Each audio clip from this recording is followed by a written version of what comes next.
What's up, everybody? You already know who it is. It's DripGodDero, and I'm back at you guys with another banger. So in today's video, we will be continuing the trend, and we will be ranking every player on the Utah Jazz 2022-2023 roster. Now, before I do get into it, first and foremost, I want to say thank you to all my subscribers. I did get some new subscribers over these past couple of days, so shout out to y'all. And man, I do just want to say I appreciate you guys for rocking with me on this Friday. I know a lot of y'all probably just got off work. Y'all already know your boy did, because I'm always grinding, but that don't mean that the grind don't stop. So with all that being said, let's switch over so we can get right into business.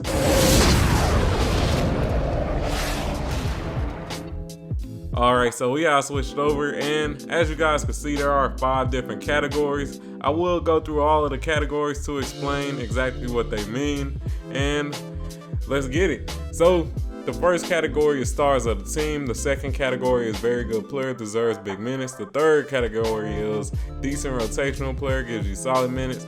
The fourth category is fine for garbage time and development. And the final category is get them off the motherfucking team. Now y'all see all the players, all the Utah Jazz players, and this list will be in order from best to worst. So the player I have right here in this position right here, that will be the best player on this team. If they down here as the last player, they are the worst player. But before we even get into all of that, like the fucking video, comment on the fucking video, subscribe to the channel, turn on notifications and all that good shit, and let's get it. Alright, so to start this off, as the best player on this team, I have Lauri Markkanen. Now, I got him in stars of the team. Me personally, I would consider Lauri Markkanen a star this year. He has been playing amazing. He's been shooting 42% from 3 on 7 3-point attempts. Yes, I said 7. And his efficiency has been good too. I think his field goal percentage is like 66 or 62%, which is great. And also he has been rebounding as well, so it's not like he's just big for no reason. He's been averaging around 8 rebounds, so all around he's been having a great year. Right behind him, and I know this is going to be very controversial, I have Jared Vanderbilt. Now I got him at very good player, deserves big minutes. Now, he is a 6'8" power forward. He plays great defense. He's shooting around league average from 3. He's averaging around 8 rebounds per game, and I feel like he's very underrated. To me, he's my second favorite player on this team, to be honest. And I'm very high on him, man. He's only, I think, around 23 years old, so he's still young as fuck, and there's plenty of potential for him. He's already a above average 3-and-D player in my honest opinion. Right behind Jared Vanderbilt, I have Jordan Clarkson. Now I got him at should I put him at decent rotational player, gives you solid minutes? I'm gonna put him at very good player as of right now, but I could easily put him at decent rotational player. Now, to me, Jordan Clarkson, he's one of those players that can do everything, but just doesn't do everything, to a high caliber. Like for his 3-point shooting, he's shooting, I think, above average or league average. I think it's league average, like 35%. His field goal percentage is around league average as well. I think it's like high 40s. And everything he does is around league average. The only thing I would say he does need to work on is his passing. He's averaging, I think, around 4 assists per game, but he is turning the ball over half of the time. He's averaging, I think, around 2.5 turnovers. So that's something that he does need to work on in his game. And this is just a side tangent. As you guys know, I am a Lakers fan, and it's crazy how different Jordan Clarkson looks compared to when he was on the Lakers. My boy done grew the long hair, done got the braids, done tatted itself up. My man just tried to swag out, man. But it's crazy. It's crazy. But hey, let's keep it moving. Let's keep it moving. Right behind Jordan Clarkson, I have Kelly Olynyk. And I got Kelly Olynyk at a decent rotational player, gives you solid minutes. And me personally, that's what I feel like he does. One thing I can note is that he is shooting 41% from 3. And he is playing pretty alright. Yeah, like alright defense. Let's keep it real. He playing alright defense. He's averaging around 5 rebounds and 3 assists, which is pretty decent for a player of his size. So I do want to note that as well. But he's definitely one of those nice pick and pop style of players that you could put on your team, or one of those good catch and shoot 3-point shooters. So I definitely like him. I feel like he is a decent rotational player. Right behind Kelly Olynyk, I have Mike Conley Jr. Now, I got him at decent rotational player, give you solid minutes as well. His efficiency hasn't been that great this year. It's below league average on both his 3 and definitely his field goal. But the one thing that he provides to this team that is underrated is just his passing and playmaking. He's averaging around 8 assists per game this year, and that's something that you really can't teach, the passing ability. So I definitely want to give him a shout out for his passing and playmaking for the team. But other than that, man, his efficiencies and all that have been pretty rough. Right behind Mike Conley, I have Colin Sexton. Now, I got him also as a decent rotational player, gives you solid minutes. So currently he is injured. I think he does have a hamstring injury. And similar to Jordan Clarkson, he's like one of those players that does everything about average or slightly, and when I say slightly, I mean very slightly above average. And this year, he hasn't played as great as he did on the Cavs, but what you expect, he is coming off of a big injury. And he's decent, man. He's decent, pretty quick, and yeah, he's still small, so when it comes to that, he does lack defense because he's only like 6'1 or 6'2, but other than that, he does do everything well. Right behind Colin Sexton, I have Walker Kessler. Now, I have Kessler right here because, man, it's crazy how much of an impact he's providing at only 21 years old. He's averaging almost around 2 blocks per game. He is an actual 7-footer.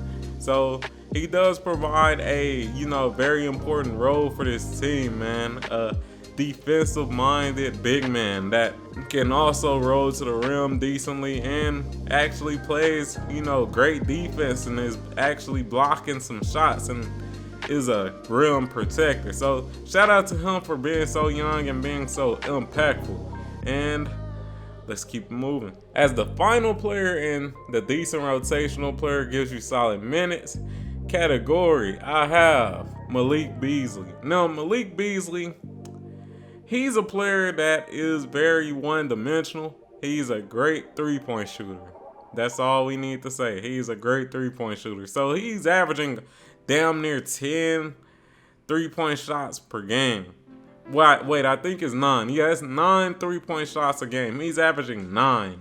And he's shooting 37% from the 3. So that's something I do want to note. But other than that, when it comes to his defense, it's much to be desired. When it comes to his finishing, actually, when he gets to the rim, it's much to be desired and things of that nature. But I would consider him an elite 3-point shooter. So shout out to him for that. But other than that, there's much to be desired. Right behind Malik Beasley, I have Nickeil Alexander-Walker. Now I got him at fine for garbage time / development. He's actually been playing okay for the Utah Jazz. So shout out to him for that. And me personally, I feel like he still has potential. He is 24 years old, around 6'4 or 6'5 in height. And we've seen a little bit of that potential on the Pelicans when Lonzo was injured, and I just hope that he keeps building on that. But as of right now, me personally, I do feel like he is like the third or fourth best guard on this team. So he does have some work to do to actually get in the rotation and be an starter. But as of right now, he isn't a starting caliber player. He's fine for garbage time. Right behind Walker, I have Udoka Azubuike. And I have him right here because I know right now he's not really getting that many minutes, but he showed some potential last year. Last year, he did average around 4 rebounds per game in only 11 minutes. So that does show if he was to get more minutes, he could possibly be more impactful. He also was pretty efficient. I think he was shooting around like 71% from the field. So there was potential with him, but unfortunately, as of right now, he just isn't really getting the minutes that he should get, in my opinion. Right behind him, I have Talon Horton-Tucker, aka THT. Now, y'all know I'm a Lakers fan, so I seen it before y'all got him that he wasn't going to be good, man. And he hasn't been good. He's been getting more minutes than Udoka right here, and he's been ass. I'ma just say it. Y'all might not like to hear it, but he's been ass. And I also have to put him right here as well because although he's only 22 years old, yes, you can say he's young. He's been in the league for around 3 to 4 years. That's what a lot of people fail to realize. Just because THT is 22 years old doesn't mean he's a rookie or anything. He's had some NBA playtime, and he just hasn't been good with the NBA playtime that he's had. So with that, I gotta put him at fine for garbage time / development. Right behind THT, I do have Simone Fontecchio. Now I do have him in this position because of the potential with him. He is 6'8", and from what I have heard, he does shoot the ball decently well. So there is a lot of potential when it comes to him, and especially in that position because there aren't really too many 6'8" style of players on this team. The only other players like Rudy Gay and Jared Anderson. So he does have some potential when it comes to that small forward, power forward, 3-and-D style of player position.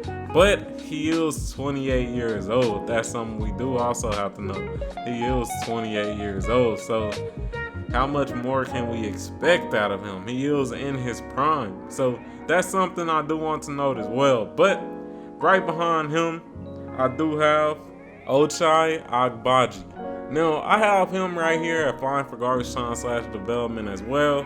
He is a 22-year-old rookie. He is 6'5", so he does have some decent size, and there's still not enough out of him to actually really judge him. That's why I do have him at fine for garbage time. He hasn't really gotten that many minutes, but I do feel like there is potential when it comes to him.